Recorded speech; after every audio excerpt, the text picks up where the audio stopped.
Hello friends, welcome back to our channel health and beauty tips by Saranya.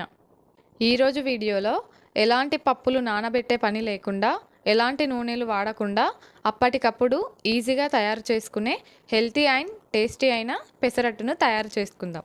దానికోసం ముందుగా కావలసిన ingredients: పెసర్లు, జీలకర్ర, పచ్చిమిర్చి, ఉప్పు, అల్లం.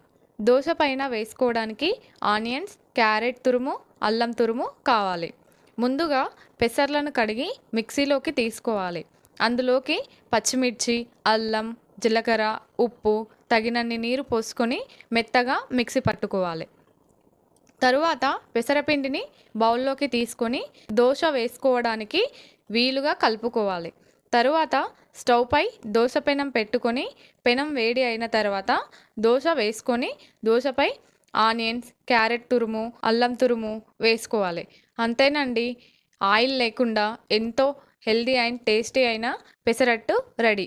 ఈ పెసరట్టుని పిల్లలకి స్కూల్కి వెళ్ళేటప్పుడు ఈజీగా వేసి ఇవ్వవచ్చు.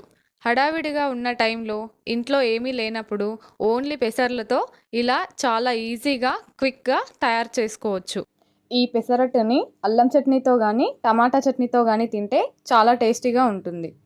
దీనిని బ్యాచిలర్స్ కూడా ఈజీగా చేసుకోవచ్చు. ఇది మామూలు దోశల కంటే కూడా మంచి టేస్ట్ ఉంటుంది. ఈ పెసర్లలో విటమిన్స్, ప్రోటీన్లు, కార్బోహైడ్రేట్లు ఎక్కువగా ఉండడం వలన బరువును, బీపీని, షుగర్ని తగ్గిస్తుంది. ఇందులో ఐరన్ ఉండడం వలన రోజు తీసుకుంటే ఐరన్ లోపం ఉండదు. ఈ పెసర్లు చర్మ సంరక్షణకు, జుట్టు రక్షణకు కూడా తోడ్పడతాయి. ఈ ముడి పెసర్లలో ఫైబర్ ఉండడం వలన జీర్ణక్రియకు సహాయపడతాయి. కంటి చూపును మెరుగుపరుస్తుంది. కండరాల నొప్పిని తగ్గిస్తుంది. తక్కువ టైంలో ఎక్కువ ప్రయోజనాలున్న ఈ పెసరట్టుని మీరు కూడా ట్రై చేసి ఎలా వచ్చిందో కమెంట్ చేయండి.